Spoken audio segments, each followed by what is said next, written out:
Yo, what's going on, guys? It's your boy Chris coming at you with another episode to the Beautiful Struggle podcast. And this is episode number 80. Yes, 80. We're having a great time providing a lot of value for people. And this podcast, if this is your first time tuning in, it's all about embracing your struggle, finding beauty in your struggle, and specifically it's a personal development and business podcast. So if that sounds like something that's interesting to you, we drop a new episode every single Monday of the week consistently. So start your week off right with some positivity. And for my loyal listeners out there, you guys already know, if you guys can do me a huge favor, and if you can share this episode with one new person that needs to hear this episode or maybe never heard the Beautiful Struggle podcast before, please go ahead and do that. It would truly mean the world to me because today we have a phenomenal guest on the podcast. She's going to bring a lot of value for you guys. A little bit about my guest. She is a consultant and a coach who is passionate about human potential. And today she's going to come on and she's going to be discussing emotional intelligence. She's an expert in this field. She's been consulting and coaching people and studying in this field for 10 plus years now. She's worked with huge brands such as Allure Magazine, NBC, W Hotel, just to name a few. There's a lot more out there. She's also been featured in Ebony Magazine and on entrepreneur.com. Man, you guys are in for a treat today. Welcome, Julia Ford-Carther. How you doing? Hi, thank you so much for having me. I'm so excited to be here. Absolutely. I'm super excited to have you on. You know, one of the reasons why I wanted you on the podcast, like I discussed, was because you are an expert when it comes to emotional intelligence and you spent years and years and years studying it. But it's also something that it's not spoken very much about. And it's also something that people may not even be aware of what it is. When it comes to entrepreneurship, I feel like mental health is one of those topics that's not discussed a lot. And right next to it is emotional intelligence. That's something that we just don't talk about very often.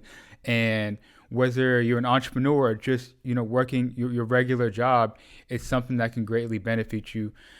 So I'm definitely excited to jump into this topic today. But before we go too deep into it, usually like to start with a little bit of about your background and you growing up and, giving us some insight on that.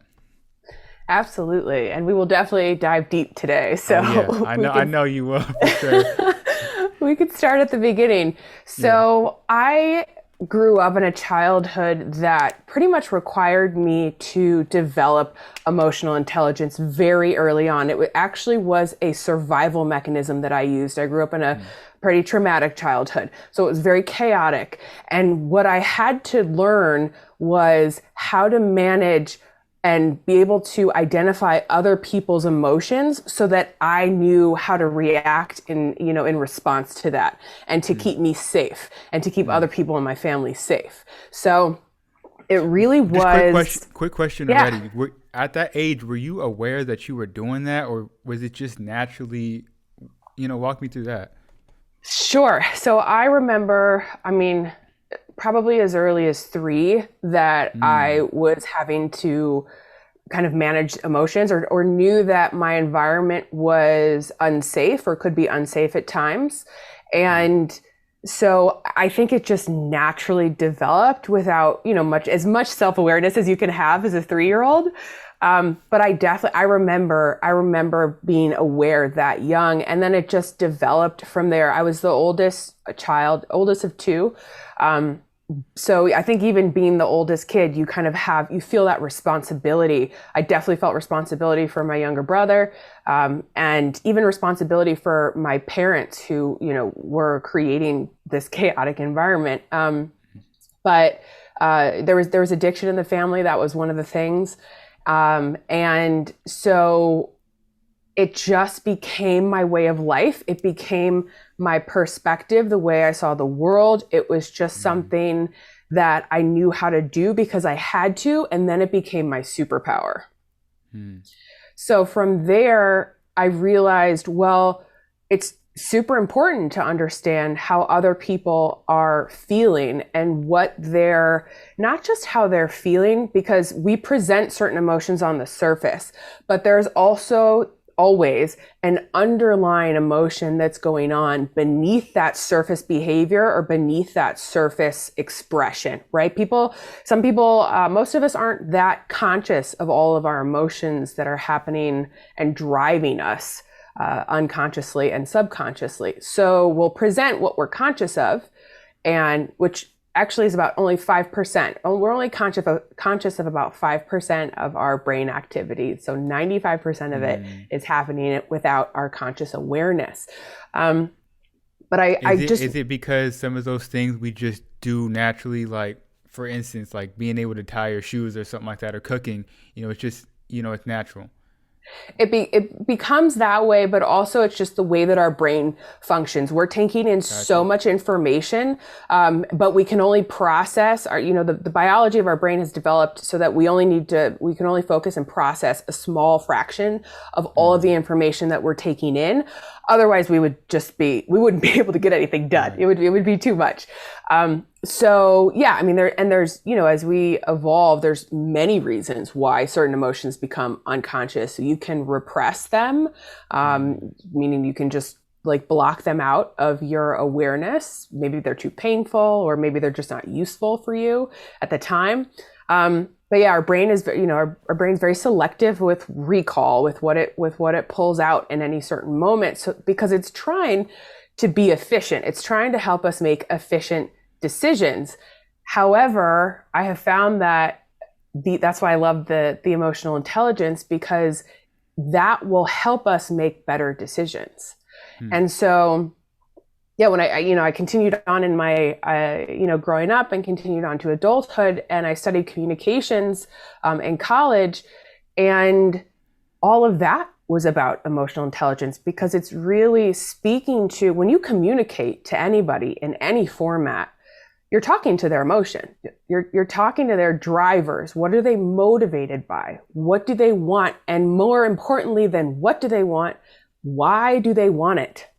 Like, that's the basis of all marketing messaging, right? Buy this car and you're going to feel free, wear this, I don't know, these sneakers and you're going to feel cool. Like whatever the emotion is, because what we're doing is we're creating a certain identity. We want to feel a certain way, and a certain identity, we think a certain identity or having certain goals is going to make us feel that way. So that's why we want the things that we want. So yeah, it just kind of evolved from there. It became my superpower. I got really, really good at understanding other people's motivations, understanding and reading other people's emotions, and then also turning it inward, because that's really the first step, is self-awareness, turning it inward and saying, okay, I know I want this certain kind of life. I know I want to feel these certain kind of feelings. Where am I right now in life? Am I aligned to my ideal identity? Am I aligned to my ideal feelings? Or are there other emotions? Are there other beliefs that I'm carrying that are holding me back? And closing that gap between where I currently was and where I really wanted to be. Okay, so let's dive into it. I'm sure the people out there, they're curious, what emotional intelligence is, like what's like the definition of it, what's like the foundation of it. And, I'm pretty sure people out there are wondering, what are some ways they can become more self-aware? Absolutely.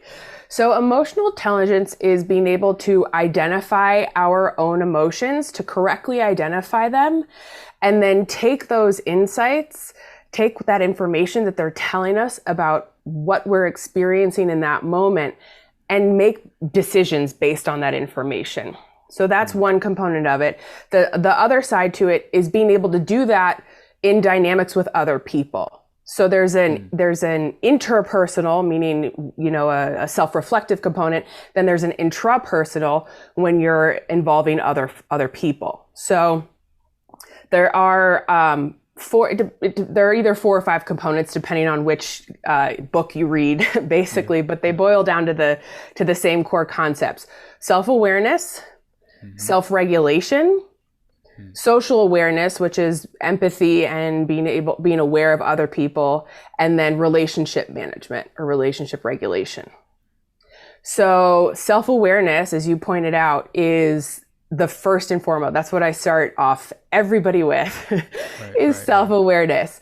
Because if you cannot master the practice of becoming self-aware, you will have a very hard time trying to do that with any other person. Because what happens is without that self-awareness, you will probably end up projecting onto another person. So if you aren't aware of a certain emotion that you're feeling, right, and your kind of your ego mind is taking over and maybe passing judgment, or maybe you've got actual feelings of insecurity or low self-confidence that are skewing your perception, you might take that and project it onto the other person and say, oh, well, that person is being manipulative, or that person's being judgmental, or that person's, not listening to me, or what have you. When in reality, it's because you're feeling a certain way. You're feeling not heard. You're feeling unsafe. So maybe you feel like you need to manipulate the situation and you project it onto another person. So that's why I always say start with self-awareness, because you're going to be able to develop that personal responsibility and even, I would say, I don't know if that's about more importantly, but it'll feel good. Command. You're going to be able to start to have command and mastery over situations that you're involved in your day to day. So how to become more self-aware? A lot of different ways. One really powerful way to become self-aware that I like to teach is actually using our triggers or emotionally challenging situations to learn more about ourselves.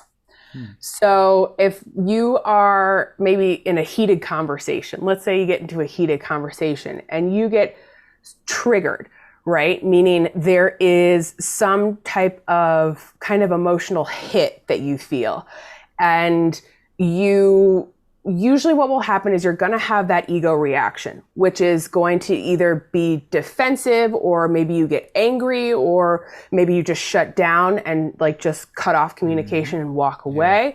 Whatever that ego reaction is, that's going to fire off first. That always happens. Even when you get really good at mastering this, you're still going to have that initial hit, right? So that you want to let that pass without taking action on that, if you can. If you're in a situation where you can kind of just not react, let the ego reaction come up, but don't actually externalize it, right? So don't yell. Allow yourself to feel that emotion, but don't act on it. Exactly. So, a lot of ways that maybe we deal with our emotions is we for lack of a better word, we turn up on people, or you said, we shut down. So it's okay to feel that, but don't act on it. Okay, cool. Right.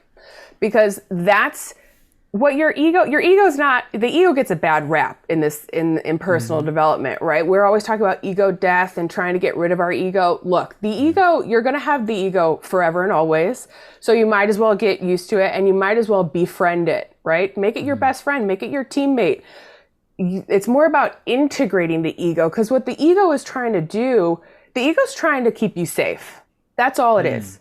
It's trying to keep you safe. The problem is it has very limited information that it's operating it on. It sees an initial threat, whatever that may be, somebody coming at you, somebody criticizing you.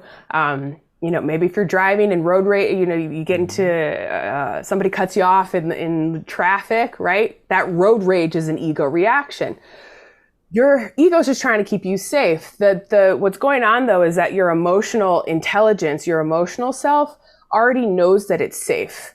If you trust that you have command of over a certain situation, you understand that you have options, and you understand that you are safe. So let the ego do its thing. Definitely don't make it worse by taking that initial reaction. And then what you want to do is, once you have that space and you feel a little bit more calm, you want to say, okay, I recognize that I'm being triggered. I recognize that things are coming up. How does this really make me feel? Super simple, very effective. How does this really make me feel? Now, if you're like me and you pop off, or you want to, and you're about to pop off, or you want to pop off. We definitely don't pop off anymore, but what might happen is that your ego might still have something to say about it. So if you ask yourself that question and you're by yourself, right, you can answer out loud by yourself or write this down in a notebook, whatever your process is, your ego might respond back and be like, well, that person just came at me and said all these things and they don't have any idea how I'm feeling, and right? Long-winded answer. And then you go, okay, and how does that make you feel? And then you'll answer again and keep asking yourself that until you get to a one-word answer. And what is happening is when you finally get to that one-word answer, it's going to say it's something like, well, I feel unsafe, or I didn't feel valued, or I feel disrespected. And that's your true self answering. That's your honest self answering. And that's, and that requires vulnerability. That requires self-honesty. And that's why I recommend do this by yourself, talk to yourself or write it down. Write it down. Yeah. Yeah. So that you can see what's really going on, and saying, oh, okay. So that's actually a wound or kind of an old sort of pain that you've been carrying around. And what you'll start to notice is that a lot of your triggers are attached to that same feeling, those same one or two feelings. You don't have very many, it's not like we're walking around with like an infinite number of wounds. It's usually just like a core emotional set that gets us triggered. So then you'll have awareness around that, because what you'll start to see is, oh, well, maybe I've been making decisions from that distorted place. Wow. Maybe I've been making ego decisions in order to make up for the fact that I feel unsafe all the time, or that I feel disrespected all the time, or that I feel not heard or unvalued all the time. And then you can start to look at your relationships. Whether they be personal, business partner, your clients, even your products, what you're selling, what you're pushing out, your marketing messaging, your strategies, your reason for doing allocating certain business resources, and how you're going about growing your business and what your strategies look like. Because you really want to make sure, if you're wanting to live your potential and you want to be that true version of yourself and have all the abundance and all the love and all the, fame and global travel, whatever you want, whatever's in that vision for you, it's got to come from a true place. And the only way to get there is to also, be coming from a true place. Mm-hmm. So once you're at that point and you figure out what that one word is, what is the next step that you would recommend for people to improve upon that situation? Yes, great question. So I always like to talk about your top 5 emotional needs, and I have a free worksheet that anybody here can download. You can grab it via my link in bio and Instagram. But your top 5 emotional needs. Wow, I've never heard of that. Just your top 5 emotional needs. I love them, and here is why. Because I don't think many of us walk around intentionally knowing or trying to feel, knowing how we want to feel ideally, or trying to achieve those feelings every single day. We either are letting our day, affect us and making us feel certain ways, right? The people in our lives, whatever our situation is, or we've gotten so used to feeling a certain way that we think that that's all there is, right? Growing a business has to be hard, or we have to do it alone. It has to be lonely, or, it's lonely at the top. Think about all the things that we say to ourselves all the time and the emotions that may come with those. So when you realize, if you do the trigger exercise and you realize, oh, I don't feel valued, then what you want to do to work on that is start to figure out, okay, where in my life do I feel unvalued? Is it in certain relationships? Is it in my business? Is it in my strategies? Maybe, you got something going on with a business partner. I don't know. Where do I feel unvalued? And then what changes can I make in order to make that situation make me feel valued?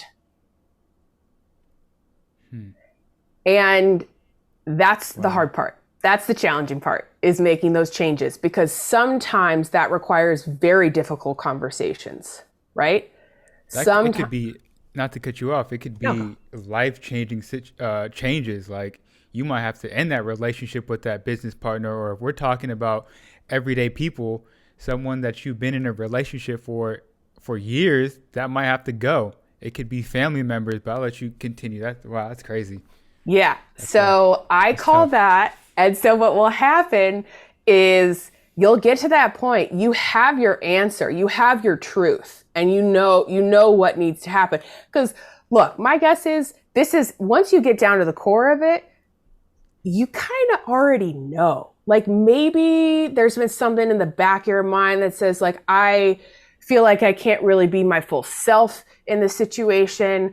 Or maybe you've been hitting blocks or ceilings along your growth path, whether in life or in business. I see that a lot of my clients are entrepreneurs. So I see this so much with their money. Okay. With their money specifically, and growth in business. You've hit a ceiling. You're doing all the things. You have no idea why stuff isn't working. It's because there is at the core of it, there is a misalignment between what you're actually trying to build, or how you're trying to build it, and who you actually are.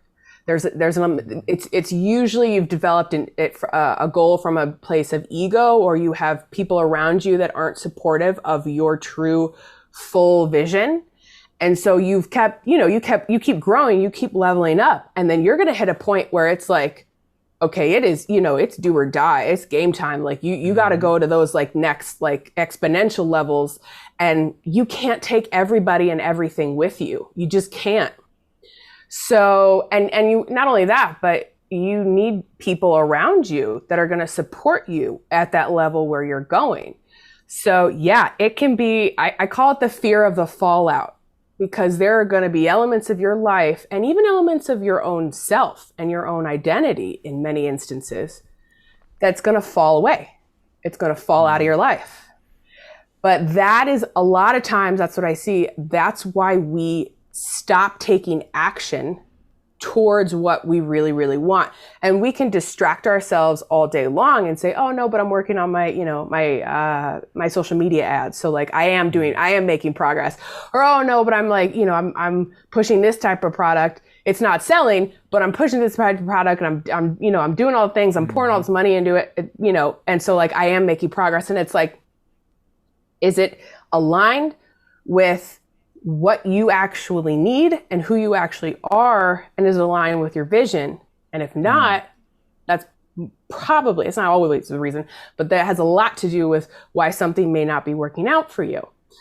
So when it comes to your top 5 emotional needs, what I have people do, and what I offer in my worksheet, is a quick exercise to help you identify what those top 5 needs are. And this is who you are when you've achieved everything that you want, when you have the life that, you've hit all your goals, you have the life that keeps running in your mind, right? Mine runs like a movie. I don't know if you've got the same thing. Right? Mine goes like a marathon. Yes, exactly. So we have that vision. That vision carries feelings. So your top 5 emotional needs are going to tell you what those feelings are.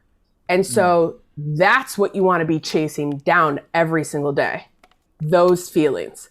Because when you start to feel like that person in your mind's eye, when you're like rocking and rolling and you're doing your thing and you're on, on the grind and like whatever, you can feel that way tomorrow without all the money, without the perfect everything. You can feel that way tomorrow. And guess what? That helps formulate that vision. It's crazy because you mentioned, when you're not doing things that you're in line with, it could really affect obviously your emotions, but also you physically as well. You see people's posture and the way they talk, their confidence level, when they're not doing things that they're aligned with, just goes down. But when you have a conversation with them about something that maybe that's really sparks them, you can see the life in their eye and in the way they walk and they talk, Absolutely. Absolutely. Yeah. And what I think is so important for all of us to understand is we can feel that way most of the time. Yeah. And get paid for it. That's my thing that I always talk about. I'm like, I'm just trying to get paid to be me. That's it. I'm just trying to get paid to be me. Right. And I think any of us in on this entrepreneurial journey, or just, you don't even have to be an entrepreneur. Maybe, 9 to 5 or corporate setting or working at a large organization works for you, and you can be in your zone of genius in that role and get paid to be you. Absolutely. Yeah. But like that feeling, that expansiveness that you're describing is so important. And you're totally right to observe body language. Like it's when we grow our business and when we expand our finances and start to make more money and generate more income, that's all growth. That's all expansion. So that's all that same kind of body movement when your shoulders are back and you're proud and you're confident and your chest is out. It's that same feeling versus like fear and contraction and losing money or being afraid of money or afraid of failure, whatever is running in your mind. Yeah, I have a question. Earlier, you were talking about hitting your ceiling. What are some recommendations that you make to entrepreneurs or people that come to you and they say, I feel like I've hit my ceiling? What are some of the things that you recommend to those people? Do you recommend them that it's time to pivot? Is it time to transition to something else? Do you recommend that you need to push through that barrier? What would you say to those people? Yes, absolutely. And it's it's going to be different for everybody, but absolutely. The number one thing is to really get super clear on why you're doing what you're like. Why are you focusing on what you're currently focusing on right now? So like looking at specifically where you're blocked in your business. Is it a team issue? Is it a marketing issue? Is it, usually everybody says it's a money issue. I get that. I'm not making no money. What do I got to do? Right, exactly. So, but, and money is emotional. Money is 100% emotional. So if it's a money thing, it's always a money thing, quote unquote. But you have to do certain things in order to generate the revenue, right? So you can reverse engineer that. But specifically, you can figure out if it really is money, if you're looking at it through a money lens, you can say, okay, well, how does money make you feel right now? Like, how do you feel about money? If money was a person, what type of relationship would you have with it? Right? Wow. Do you respect it? Does it respect you? Are you afraid of it? Do you not really hold on to it? Like could you hug your money, or would it just like run out of your hands, fall through your fingers? A lot of us have hard time holding on to money because we're not comfortable with having an excess amount of money. That's good. Right? So if it's a money thing, how do you feel about money? And look at what your current feelings are about money, and then look at go back to your vision. And how does money make you feel in that vision, right? Empowered, freedom, safe, secure, powerful, whatever your feelings are about money in that vision, because that's why you want the money. You want the money to feel that way. You think the money, when you have it, is going to make you feel that way. Well, if you don't feel that way about the money that you have right now, it's going to be real challenging to close that gap. Because someone could write you a check for $4 million tomorrow. You're still going to feel the same way about money that you do today. Absolutely. So that's not really the thing. So if it's a money thing, look at the emotions that you have around money. Here's a great example. Let's say you want to 5x your revenue. When you think about having to 5x your revenue, where does your mind go? How do you feel when you say, okay, I'm making 100K a month now, I want to make 500K a month, in a year from now or 6 months from now, whatever. If you immediately, or 10 to 50, whatever your scale is, if you immediately go, oh my goodness, like I'm going to have to work 5 times as hard, or I'm going to have to right. I'm never going to sleep. I'm never going to have a life.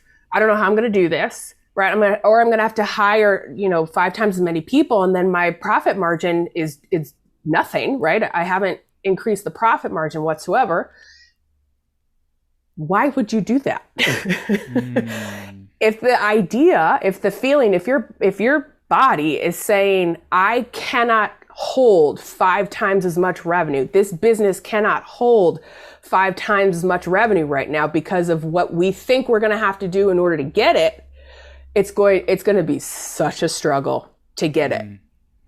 So then you have to start looking at, okay, shift your perspective around your relationship between productivity and income, right? Can you work less and make more?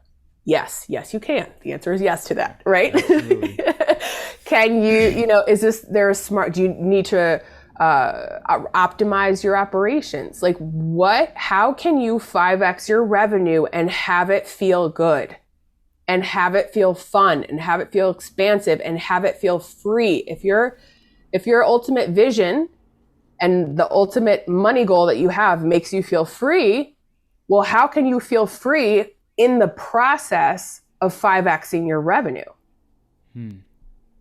And figure out what that looks like to you. Do you need to increase prices? Do you need to, outsource some things? Outsource some, because you're working in the business and not on the business, and your value is more, is more valuable in other areas, right? That's funny you brought that up, because when I talk to business owners, that's like the number one thing I tell them. I'm like, right now you're working in the business and you're not working on the business. And they're like, what do you mean? It's completely different.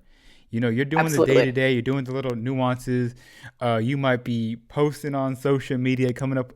Not that it's a bad thing, but it's taking time from you from working on the business and for you to get to that point where you can 5X and get to that $500,000 a month. Right. Absolutely. You're driving the ship. You're the leader of this. So if you don't know where you're going, your money doesn't know where it's going, your team doesn't know where it's going, your resources don't know where they're going. So if you're over here doing this, or you're focused on doing this, it's an audio. I'm waving my hands around like, chaotic. Right. If you're over here, focusing on all these little tasks that could be outsourced to someone else who, it's going to be a financial investment to hire people, but it's also, if you know how you can increase your own value and bring in more revenue and more value to the business because you are off working on the business instead of in the business, that $50 an hour, $35 an hour, $75 an hour assistant or social media manager or whomever you need to hire is going to be worth it. Put it in the balance sheet, figure out how it works out and how it will increase your revenue, and make the decision to be done with it, right? Yeah, absolutely. So if you've hit a ceiling, most people are going to think it's a money ceiling.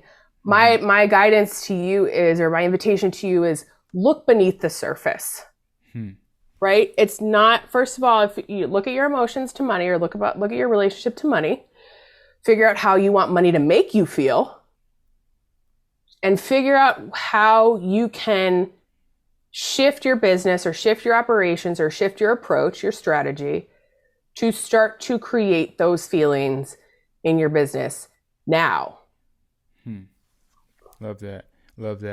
I can see that there's a little bit of a stigma behind emotional intelligence, and you can correct me if I'm wrong, but when people think of, emotions and whatnot, they think of maybe you're talking to only women. Do you want to talk about that a little bit more? Yes. It's not only for women. We're speaking to the men out there as well. I know a lot of what you're saying already, I can apply to my life and make improvements on. But yeah. Absolutely. Yes. So we all have emotions, whether we want them or not. Right. Look, I was such an emotionless wonder for most of my life, right? I like to say that. I was aware of them. I just wasn't, expressing them or allowing them to come out. And it doesn't mean that you're, going to cry all the time. It doesn't mean that you're going to be out of control. I think that's part of the fear, is that a lot of us think that if we actually look at our emotions and examine them, that we're going to have feelings that make us feel out of control. We're not going to be able to keep it together, quote unquote, or control ourselves, or it's like this scary thing. And I get that. Yes, there were many painful emotions that I had to process and look at in order to, get to my next level. And so, yeah, there certainly can be some of that, but it is more than that. It is reclaiming your power over your own operating system. What I say all the time is emotions are just data. That's it. And you can even go so far as to say, I like to say, I don't even see emotions as negative or positive. There are more comfortable ones, obviously, and then there are uncomfortable ones, but they're all data. So to me, they're all valuable. They're telling us about really what they're telling us. Because when we talk about alignment and activating our potential, what's happening is when you feel an emotion, let's say it's a more uncomfortable one, anxiety, stress, there's some frustration, overwhelm, some of those uncomfortable ones. What the uncomfortable ones are telling us to say, hey, this thing that you're focusing on, whether it's a belief that's running, a programming that's running in the back of your mind, whether it's a relationship that you're dealing with, whether it's a strategy that you're working on, whatever it is you're experiencing, and it's uncomfortable, this emotion is telling you that the thing that's going on is actually not supportive of your highest potential. It's not.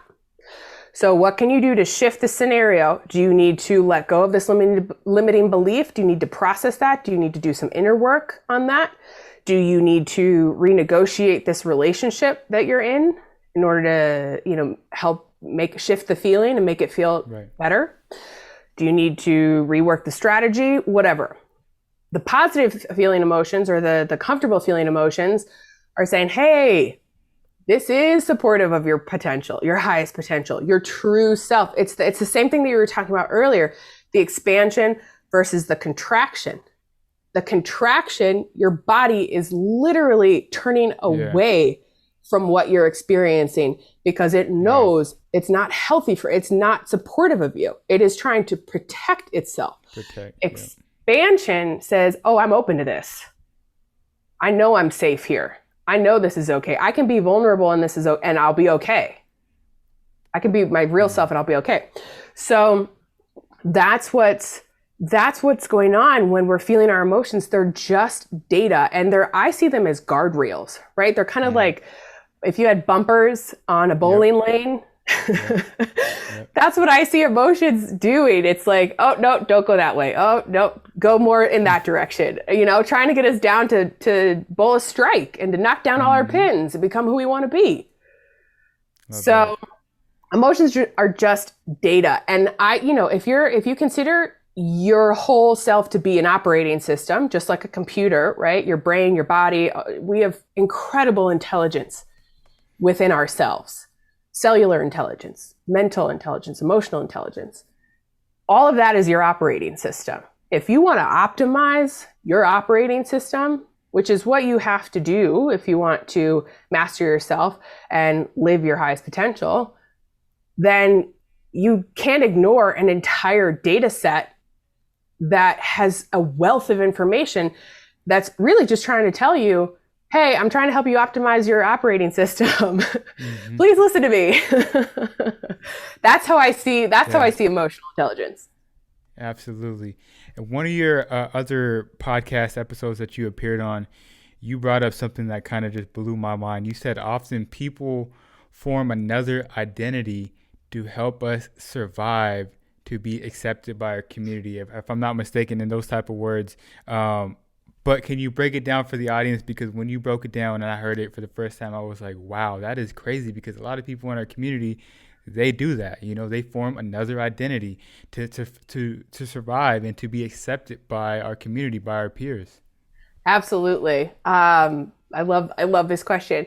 So survival identity is something that we form usually early on in life. So the childhood years between 0 and 7 are the most impressionable. That's when we develop, a sense of self and certain behaviors that stick with us for potentially lifetime, unless we become aware of them and start to, reprogram ourselves. But what's going on is you'll pick up early on in childhood, and it can expand beyond age 7. I mean, this can deal with your community at school, high school, and so on. But when we're that young, we obviously are very, very dependent on the people in our lives who are there to supposedly take care of us and feed us and house us and all of that.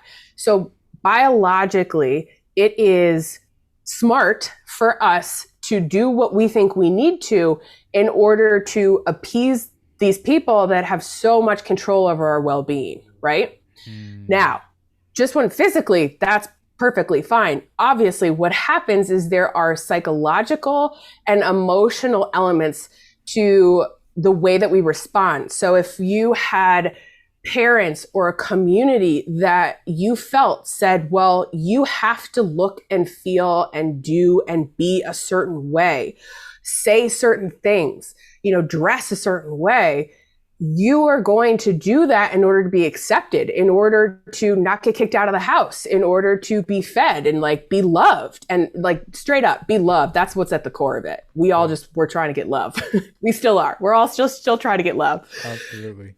And so if you realized early on that who you truly were was not acceptable, then you probably shifted your identity and you silenced elements of you that you knew were going to be rejected by your immediate community or family. Now, that served you well. It served you to survive through ages 1 through 18 or whenever you left the house. But what happens is, because we get so ingrained in that and we get so conditioned to live that way, as we evolve into our adult life, we carry that same identity. We carry that survival identity with us.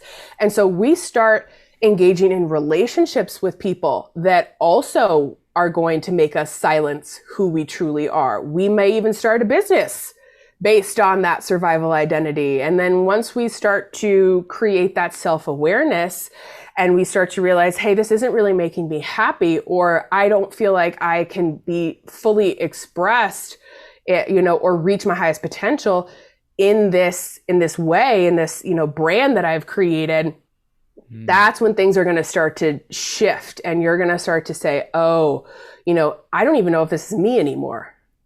Right? I don't even know if this is support. I don't even know if this is what I want. You're not in alignment. You're not in alignment. Yeah. So survival identity can really skew a lot of the decisions that we make. And so a lot of the work is, chipping away at that survival identity. And again, getting really honest with ourselves and saying, okay, who am I really? And what is it that I really truly want? And then going after that and building that. Wow. Something else you brought up was in a previous episode as well, you spoke about you are as a conscious leader of your own life. Can you break that down a little bit more? I love that. Yes, absolutely. So conscious leadership, I love it. I've seen some people talk about it out there. I mean, if you Google it, it'll certainly pop up. But that's really what I'm talking about, is being conscious, being aware. Again, talking about that 5% of our brain activity that's conscious versus the 95% that's unconscious. Emotional intelligence will help you bring more of that 95% that's unconscious to your conscious awareness. Got you. That makes sense. So the more information that you're aware of, you can make better decisions. You can be a better leader. You don't have, and being the conscious leader of your own life, you're a leader in absolutely everything. It's the same. It's kind of the same thing as saying you're the CEO of your own life. So you don't have to be an entrepreneur, right? To be a leader. And that's what I think is so important. You lead in your relationship, whether it's one-on-one. You lead in your family. Even if you're not the head of the family, you absolutely can still lead in the family. And a lot of it is, when we talk about conscious leadership, it's everything. It's from A to Z. It's in the way that you communicate with people. Again, drawing on that empathy component, that relationship management component of emotional intelligence, and understanding that you have your own emotions and feelings that you're bringing to the dynamic, and so do they.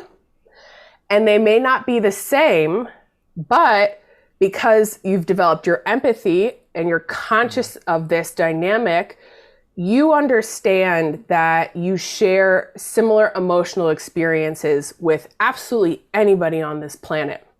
You may not have arrived at those same emotions in the same way, meaning you wouldn't have had the exact same experience, right, physical experience that created an emotion. But if you've ever felt anger, if you've ever felt sadness, if you've ever felt lonely or love, you know that other person has also felt that at some point. Mm-hmm. So you can have compassion and you can have empathy for the person that's on the other side of the table. And you can understand, I know how I would want to feel. I know that I would want to feel valued and respected and heard and maybe even loved. So how can I help this person? How can I co-create this? How can we work together in this dynamic to create those feelings for them, for myself, and walk away with everybody, feeling complete in that sense. So there's that. But then also, when you're a conscious leader, you're conscious that you are a leader by example. So everything that you do, behavior, 80% of communication is nonverbal. So your behavior, how you show up, how you organize your day, how you manage your time, right? Do you show up to meetings on time because you respect that other person's time and you respect yourself, right? Those tiny little things. Trust me, people are watching. People are watching. Like myself. Exactly. So it's understanding the totality of your power. It's really what it is. Mm-hmm. Yeah. Absolutely. It's understanding and not being afraid of how powerful you actually are, from the micro moments to the larger ones. Love that. Okay, so as we start to wrap this thing up, we spoke about a whole lot. I want to know, what are 3 practical steps people can apply right now, whether they're entrepreneurs or not, head of their family, whatever the case is, to improve their emotional intelligence? What are 3 practical steps you would recommend to people out there? 3 practical steps. Okay, so first one, I got to say, figure out your top 5 needs. Because that is super important. You can like I mentioned, you can download my worksheet. You don't have to. You can even just do this exercise on your own. Because I'm like, this is so huge for me. I'm like, I don't care if you enter your email and get the download. That's not what I'm here about. That's not what I'm about. That's not what I'm here for. So one way to figure out how you love to feel, right? One, you can think of the vision. Like I mentioned, you can think of the vision of who you really want to be, and write down 3 to 5 top emotions that you feel when you're in that vision. The other way to find them is think about the thing that you absolutely love doing the most, like where you lose all sense of time and maybe you forget to eat and you're just like totally in the zone, that flow state. And, or maybe you've had a peak experience, right? That really, a solid memory that has stuck with you. What are 3 to 5 emotions that you felt when you're doing the thing that you absolutely, absolutely love to do. Okay. That's going to start to clue you in on who you are and how you want to feel when you're activating your highest potential. Because you have been. It's not like we don't activate our potential for like 50 years and then all of a sudden we flip it on and we're here, we've arrived. No, you are activating your potential in micro moments all the time. It's just about being more aware of what that actually feels like so we can recreate that and we can spend more time activating our potential and living in our potential than we are out of it. So that's step one, finding the emotions. Number two is doing the life audit, or if you want to do it for your business, you could do a business audit. So look at various areas of your life, personal relationships, business, physical environment, your spiritual or religious life, your physical health, your finances. Look at the major elements of your life and rank them. How well do they satisfy these top emotional needs?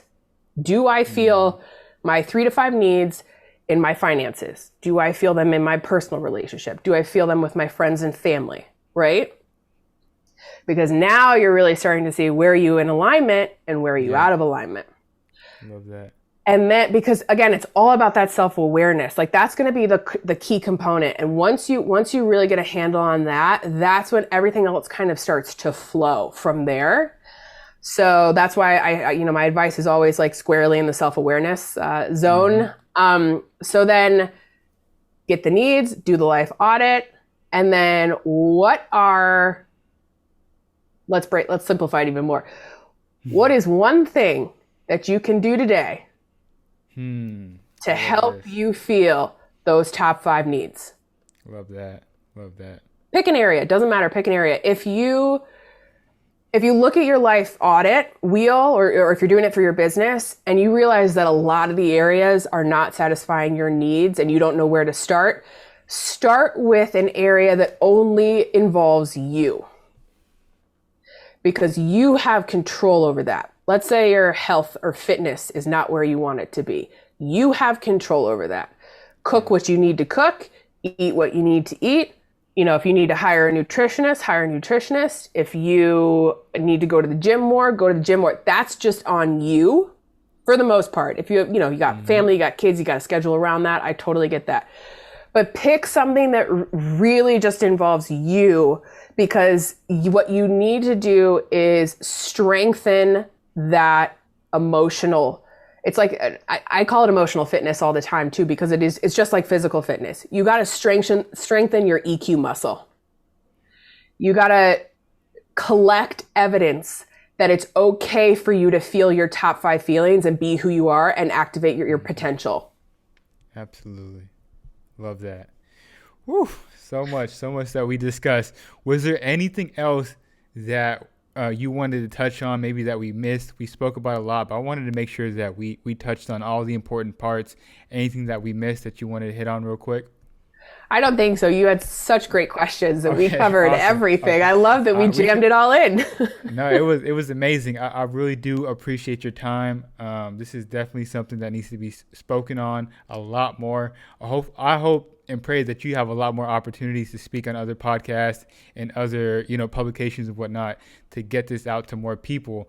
What I always have my guests do for the audience is just leave them one last piece of advice, one last gem. I know we went for about 50 minutes or so, almost an hour of straight value. But if you can leave the audience with one more piece of advice, and we can end it on that note. Absolutely. So the reason why I love EQ so much is that a lot of times what you'll see out there is advice or courses or whatever, where people are teaching you what works for them. Yeah. EQ teaches you what works for you. So do that. That's the most important thing. You are unique. Your emotional profile is unique. Your emotional intelligence profile is unique. Your vision is unique. So develop a system for success that works for you, and EQ is one way to do that. Boom. I love that. Where can people find you? Where can people find your resources and whatnot? Absolutely. So you can either get me on Instagram or my website. Instagram, you can find me at just JFC. That's JUST JFC. And then my website is the CEQO, which stands for Chief Emotional Intelligence Officer, the CEQO.com. Absolutely. And I'll link everything in the description of this podcast. Again, a lot of great information. Share this podcast with one other person that needs to hear this episode. And let's be honest, everybody needs to hear this episode right here. Again, I appreciate your time. It's been amazing. And on that note, it's your boy Chris, and I'll catch you guys next week. Peace.